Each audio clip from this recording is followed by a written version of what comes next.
जब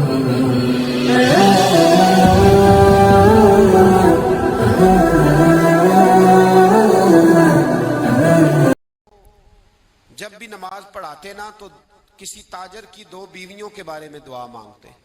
तवज्जो है मेरी बात पर? नमाज पढ़ाते तो कहते अल्लाह उस ताजर की दो बीवियों को अपनी खास रहमतें अता फरमा। एक दिन लोग उनके गिर्द इकट्ठे हो गए, कहने लगे बाबा जी बताएं तो सही वो बीवियां कौन थी जिनके लिए आप दुआ मांगते? तो फरमाने लगे मेरे शहर का एक ताजर था, बहुत बड़ा ताजर था, मालदार था पर बे औलाद था। उसे बगदाद से मुल्क शाम जाना पड़ता था तिजारत करने, और कई कई महीने उसे शाम के मुल्क में रहना पड़ता था। उसने इस तरह किया कि वहां भी एक शादी कर ली। तो जो है ना मेरी बात पर, क्या कर लिया उसने? दूसरी शादी करना मर्द के लिए जायज है, तीसरी करना भी, चौथी करना भी भैया के वक्त, मगर अगर इंसाफ कर सके तो। अगर चारों में हम ना आधा मसला सुनते हैं और आधा ही बयान करते हैं, अगर इंसाफ ना कर सके फिर उसके लिए चार जायज, फिर वो एक ही रखेगा। तो अजीज दोस्त, दूसरा निकाह कर लिया, शादी हो गई। अब वो वहां कुछ ज्यादा वक्त गुजारने लगा, मालदार आदमी था, बीवी को मकान भी लेके दे दिया। अब वो जरा देर से आता वापिस, और जब आता भी तो उसके वो वाले अंदाज ना होते जो पहले हुआ करते थे। अब बीवी से बड़ा जासूस भी कोई नहीं होता, उसको तो पहले पता चल जाता है कि माजरा क्या है, उसे बड़ी खबर होती है। तो उसने महसूस कर लिया कि बदले बदले से मेरी सरकार नजर आते। वो कहने लगी अब के जब आता जाता है तो इसके हालात कुछ बदले बदले से हैं, माहौल कुछ और है।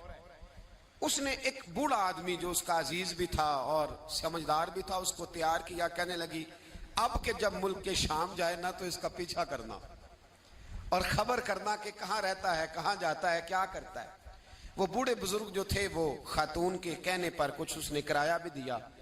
वो उस ताजर के पीछे गए और वापस आके खबर दी। कहने लगे कि तो 2-3 साल बीत गए, इसने वहां भी शादी की हुई है, तुझे बताया ही नहीं। बीबी बड़ी समझदार थी, हौसलामंद, जीरत, उसने शोर नहीं मचाया। उसने कहा कि मैं ना अब जब आएगा ना तो तरीके से बात करूंगी और पूछूंगी कि ऐसा क्यों किया। और ये भी उसने आके बताया कि अगर तेरे साथ निकाह के बाद उसे औलाद नहीं मिली तो औलाद वहां भी कोई नहीं, ये मुकम्मल तफसीलात। अब जब इस दफा खामंद आया तो आते ही वो बीमार हो गया, कमजोर होने लगा। अब खातून ने मुनासिब नहीं समझा कि आते ही धड़ाम से मैं उसके सर पर ये फोड़ दूं कि तूने निकाह किया हुआ है और मुझे बताया नहीं। वो जरा तसल्ली में रही, कुछ वो बीमार था, हौसला रखा, खिदमत करती रही। कुछ दिन गुजरे तो वो ताजर इंतकाल कर गया, फौत हो गया। अब राज खोल ना सका, इद्दत गुजारी, और जब सारा माल जमा किया ना तो अशरफियों की बोरियां भर गई। सारा माल उस बीबी का, 4 बोरियों में अशरफियां, 4। यहां तो पेट का दोजख है, माज अल्लाह भरता ही नहीं।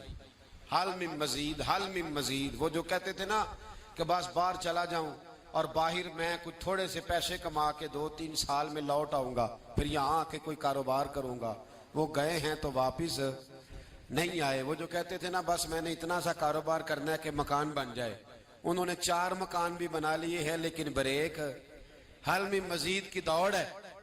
अब 4 बोरियां उस औरत ने छुपाए रखी। कोई बंदा नहीं जानता बगदाद में कि मुल्क के शाम में ताजर की दूसरी